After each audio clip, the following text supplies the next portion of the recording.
Naam, ni hii tarehe 2 Agosto ndipo Jamhuri ya Kidemokrasia ya Kongo iliweza kusherekea kumbukumbu ya mauaji ya kimbari ambayo inaendeshwa na vikundi vyenye kumiliki silaha mashariki mwa Jamhuri ya Kidemokrasia ya Kongo, hususan ADF na M23, ambayo inaungwa mkono na kudhaminiwa na nchi ya Bwana Paul Kagame. Ikiwa tunapatikana mashariki mwa Jamhuri ya Kidemokrasia ya Kongo, sherehe kama na hiyo iliweza kuanzishwa rasmi ndani ya mji wa Beni, ni ndani ya jumba kuu la mikutano Congo Solution, mahali ibada ya maabudu iliweza kufungua rasmi sherehe kama na hiyo.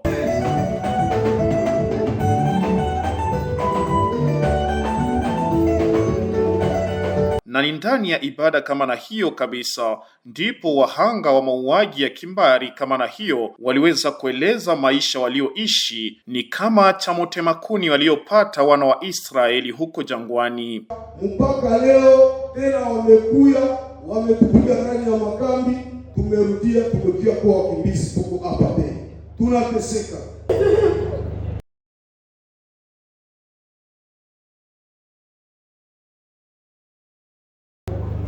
Wakachinja bwanangu, wakachinja na dadangu, wakachinja na mtoto wa kwanza alitaka kusaidia.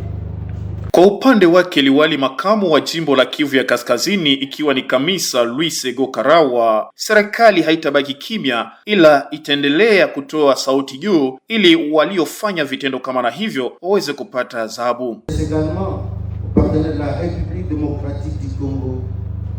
Et à l'ensemble de la communauté internationale.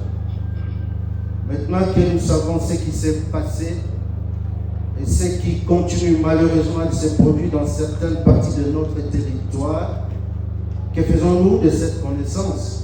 Kisha kusikiliza sauti yake liwali makamu wa jimbo la Kivu ya Kaskazini, kuliweza kuendeshwa sherehe ya mshumaa ikiwa ni alama ya huzuni kwa raia wa Jamhuri ya Kidemokrasia ya Kongo. Kisha kuwasha mishumaa, raia wahanga na viongozi wa serikali waliweza kujielekeza kwenye shamba la wafu la Kipriani ICBC.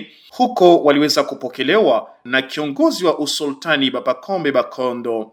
Tunakushukuru sana kwa kukumbuka wale wote ambao walifariki ndani ya Kongo mzima na kuchagua hii mahali sana ku makaburi ya ndugu zetu bilikimu ambao waliwawa kupitia mauaji ya tangu siku 13 mwezi wa 5 ya mwaka huu tunao.